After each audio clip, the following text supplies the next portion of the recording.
intrépidos, aventureros, seductores, románticos y también un poco golfos.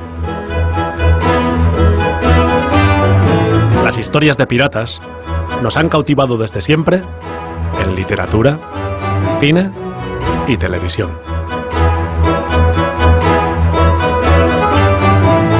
La piratería es tan antigua como la navegación misma. Pero, ¿qué es un pirata?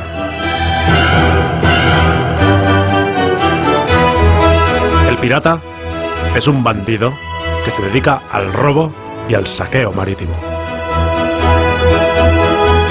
Se apropia de aquello que no le pertenece y lo hace fuertemente armado y al margen de la ley. En ocasiones, cuentan con la protección de un Estado o una nación y actúan en su nombre bajo lo que antes se denominaba patente de corso. En tal caso, se denominaban corsarios.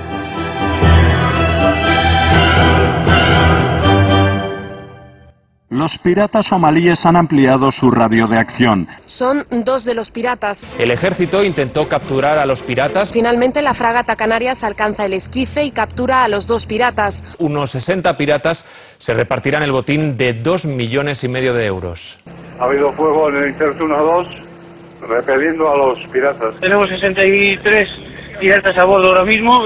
La treintena de piratas a bordo están muy armados, consumen alcohol y son muy agresivos. El infierno de Somalia.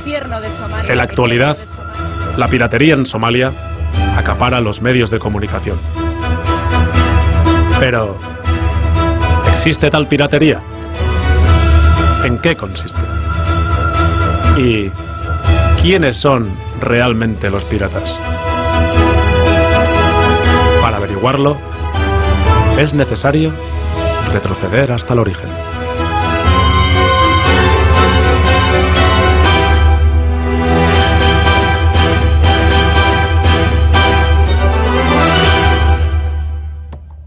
Somalia fue colonizada durante el siglo XIV por Italia e Inglaterra.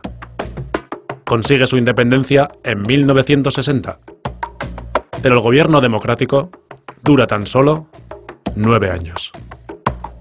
En 1969, el dictador Mohamed Siad Barre lanza un golpe de Estado y se hace con el gobierno. Lo consigue con el apoyo incondicional de los Estados Unidos.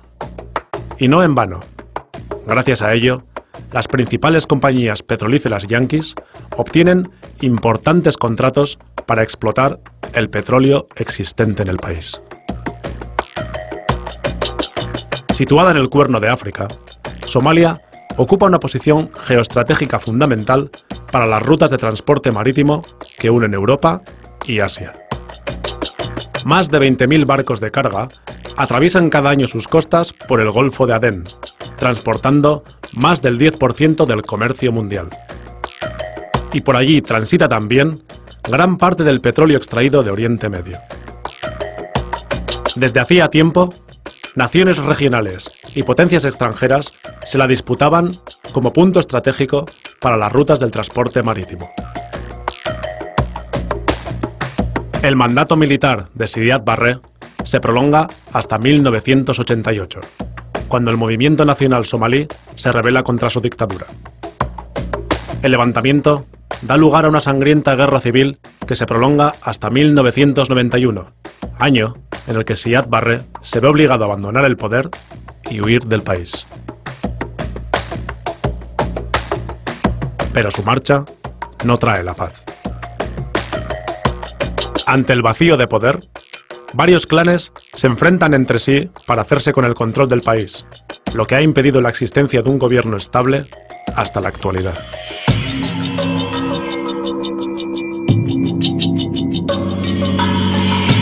La guerra civil tuvo consecuencias devastadoras para la población somalí.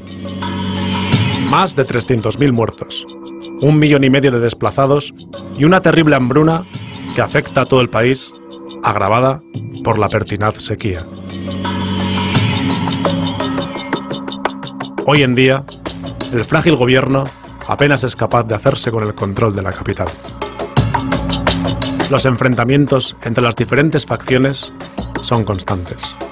La violencia, el caos y la anarquía reinan en las calles de Somalia y está considerado el país más peligroso del mundo.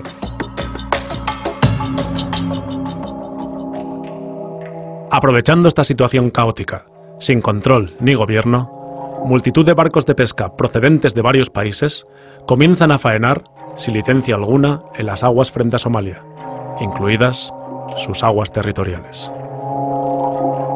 Estos barcos, procedentes de Estados Unidos, Asia y la Unión Europea, practican un tipo de pesca denominada IUU, pesca ilegal, no declarada, no regulada.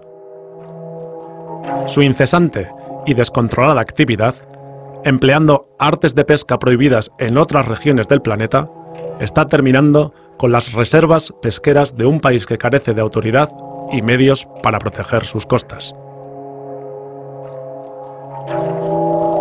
En la actualidad, más de 800 barcos de distintos países pescan en la zona. Se estima que los ingresos anuales generados por la pesca ilegal ascienden a más de 450 millones de dólares. La pesca de atún ha experimentado un vertiginoso e insostenible incremento en los últimos 10 años. Tan solo la flota atunera, compuesta fundamentalmente por España, con el 60% de las capturas, y Francia con el 40%, captura en Somalia unas 500.000 toneladas de atún al año. Las flotas pesqueras de las grandes potencias, con la Unión Europea a la cabeza, contribuyen de esta manera a empobrecer a una de las regiones más miserables del mundo. Roban la principal fuente de proteína de su población y terminan con la forma de vida y sustento de los pescadores locales. De esta manera, se condena sin remedio a un frágil país que agoniza y muere de hambre.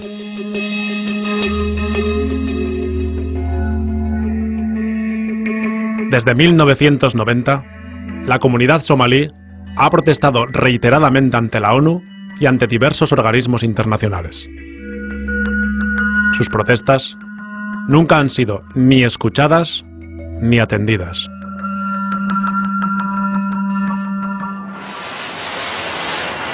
El Grupo de Supervisión para Somalia de Naciones Unidas también ha constatado y ha alertado en sus informes sobre la depredación sistemática de la zona llevada a cabo por flotas de pesca extranjeras. La ONU tampoco atiende a sus propios supervisores y no ha hecho absolutamente nada para detener el saqueo.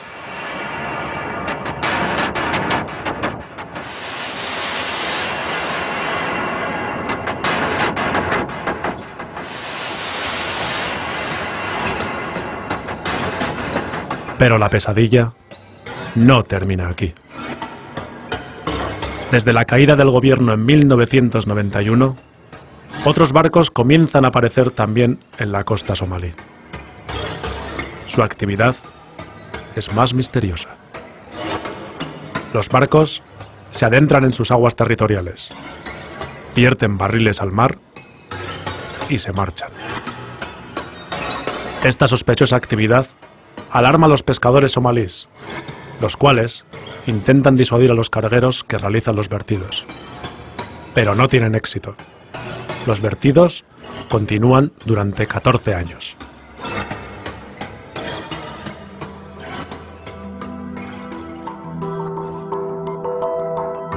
El contenido de estos barriles es un misterio hasta finales de 2004, año en el que un terrible tsunami azota el sudeste asiático. Cuando la ola del tsunami llega a Somalia, cientos de barriles son arrastrados contra la costa. Los barriles se rompen. Hay fugas. El contenido sale a la superficie y termina en las playas. La gente de la zona empieza a enfermar. infecciones de vías respiratorias, hemorragias intestinales, extrañas reacciones químicas en la piel y más de 300 muertes repentinas causan alarma entre la población. Al cabo de un tiempo, se dan nacimientos con malformaciones y diversas enfermedades. Nick Nuttall, portavoz del Programa de Medio Ambiente de Naciones Unidas, explicó que cuando los envases se rompieron por la fuerza de las olas, los contenedores expusieron a la luz una actividad espantosa. Somalia está siendo utilizada como vertedero para desechos peligrosos desde comienzos de los años 90 y continuó desde la guerra civil desatada en ese país. La basura es de muy diversas clases. Hay desechos radiactivos de uranio, la basura principal, y metales pesados como cadmio y mercurio. También hay basura industrial, desechos de hospital, basuras de sustancias químicas y lo que se desee nombrar. Lo más alarmante aquí es que se está descargando basura nuclear. La basura radiactiva está matando potencialmente a los somalíes y está destruyendo totalmente el océano. Ahmedou Ould Abdallah, representante especial de la ONU en Somalia, declaró a Al Jazeera que las descargas de desechos tóxicos siguen teniendo lugar en la actualidad. El diplomático afirmó que poseía informaciones fidedignas de que son corporaciones europeas y asiáticas las que están descargando químicos tóxicos y residuos nucleares en las costas de Somalia. Sí, las Naciones Unidas enviaron a sus representantes para constatar la catástrofe. Y sin más, se cerró el capítulo. Por el momento, no ha habido un solo juicio, detención o condena por estos actos criminales.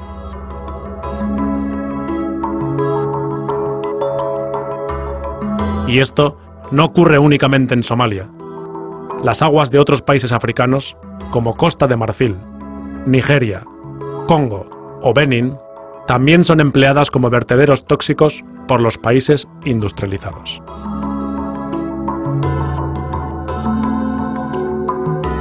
Tan solo en el año 2001, llegaron a África 600.000 toneladas de desechos tóxicos.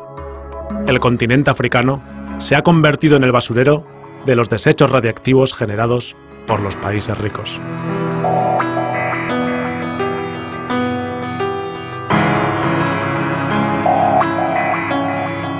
Un país devastado que muere de hambre. Los países ricos acuden para arrebatarles la pesca y de paso contaminar sus aguas con basura tóxica y nuclear. Este es el contexto en el que aparecieron los hombres que algunos medios denominan piratas.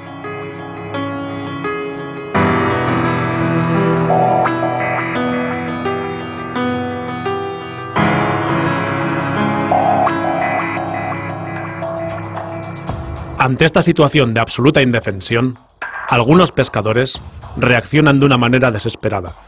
Comienzan a liarse en pequeños grupos armados y, usando lanchas rápidas, intentan ahuyentar a los barcos pesqueros extranjeros y disuadir a los buques que descargan residuos en sus aguas. Hace muchos años solíamos pescar muchísimo, lo suficiente para comer y para vender en el mercado. Pero después llegaron los buques extranjeros de pesca ilegal, que muchas veces vuelcan productos tóxicos que diezman las reservas pesqueras. No me quedó alternativa. Se hacen llamar a sí mismos guardacostas voluntarios de Somalia y cuentan con el total apoyo de la población local. Según una encuesta, el 70% de la población somalí apoya fuertemente esta actividad como una manera de defensa de las aguas territoriales del país. Uno de sus líderes, Sugule Ali, explicó sus motivos. Poner alto a la pesca ilegal y a las descargas en nuestras aguas. No nos consideramos bandidos del mar. Consideramos que los bandidos del mar son quienes pescan ilegalmente y descargan basura. Pero inicialmente, nadie les toma en serio. Las flotas pesqueras extranjeras siguen faenando impunemente y los vertidos tóxicos continúan.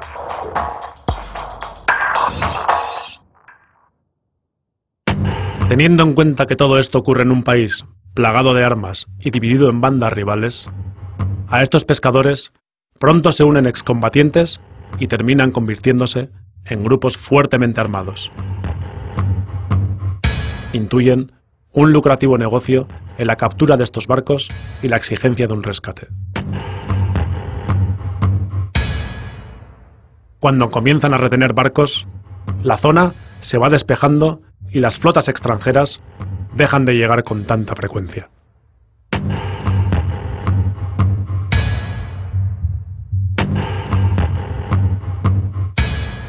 Las grandes potencias ven ahora amenazado su lucrativo negocio pesquero y se ven privados de su particular y muy económico vertedero de desechos tóxicos y nucleares.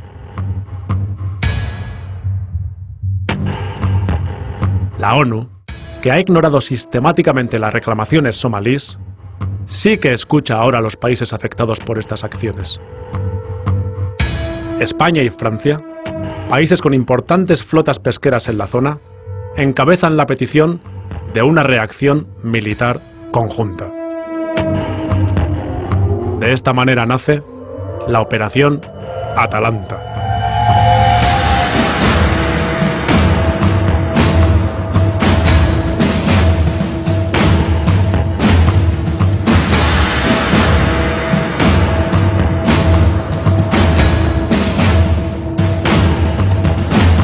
La misión dispone inicialmente de 8 buques de guerra, barcos de abastecimiento y aviones de reconocimiento y vigilancia.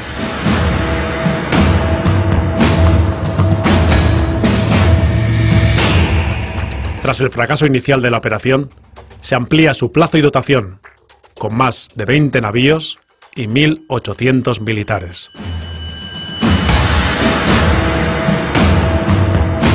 El coste estimado para el Estado español asciende a más de 6 millones de euros mensuales. La seguridad privada de los atuneros gallegos y vascos asciende a medio millón de euros mensuales. El gobierno español se hace cargo de la mitad de este coste haciendo uso de los presupuestos generales del Estado.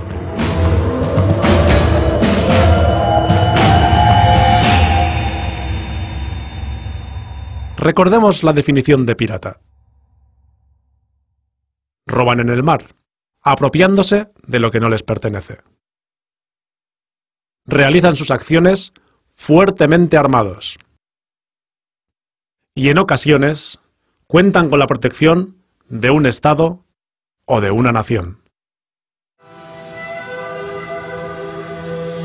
Pero, ¿por qué razón pescan allí estas flotas? ¿Acaso no lo pueden hacer en sus aguas territoriales? ¿En sus océanos? No. Y la causa de ello es terrible. Ya no queda nada que pescar. Han arrasado y esquilmado todos sus caladeros. Los países ricos han exterminado la vida marina de sus propios océanos. Los sistemas de pesca de los países capitalistas se han industrializado. Los ecosistemas marinos se explotan al límite con el fin de maximizar los beneficios. Se destruye la capacidad de regeneración de las especies marinas. La cadena alimentaria se rompe y las especies se extinguen. Según denuncia Greenpeace Internacional, al menos un cuarto de todas las criaturas marinas capturadas son arrojadas de vuelta al mar, muertas. Ballenas, delfines, albatros, tortugas, son lo que la industria pesquera denomina frívolamente capturas accesorias. Desde los mares del norte al Golfo de Vizcaya, el Cantábrico y el Mediterráneo, se ha agotado y destruido el hábitat de la mayoría de las especies. El profesor de Historia del Pensamiento Político José Carlos García Fajardo afirma: por eso, nuestras flotas europeas se fueron en busca de los ricos caladeros de África, Latinoamérica y Asia.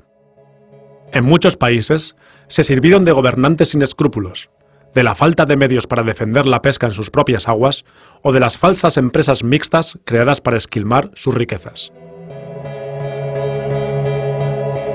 En el año 2006, tratando de proteger sus recursos naturales, Senegal deja de renovar los acuerdos pesqueros con los países de la Unión Europea.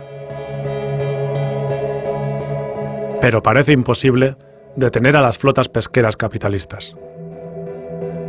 Estas burlan las leyes creando empresas mixtas, comprando licencias a otros países y ondeando banderas de conveniencia.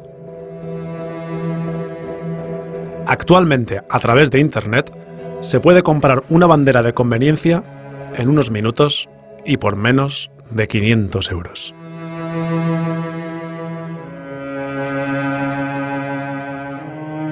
En Senegal, los barcos de pesca han dejado de ser útiles para su fin original y ahora se emplean para transportar inmigrantes que buscan un futuro mejor en países europeos.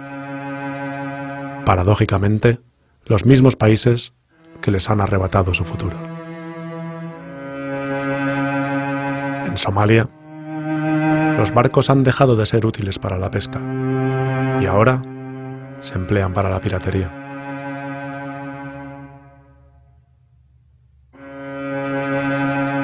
La Conferencia Global de los Océanos decretó que el 75% de los bancos de pesca mundiales ha desaparecido. La FAO también alertó de que el 80% de los caladeros mundiales están sobreexplotados y el 30% de las especies marinas se encuentran por debajo del límite biológico de seguridad. Por todo esto, diversos estudios científicos calculan que en el año 2048 se habrán agotado todos los recursos pesqueros del planeta.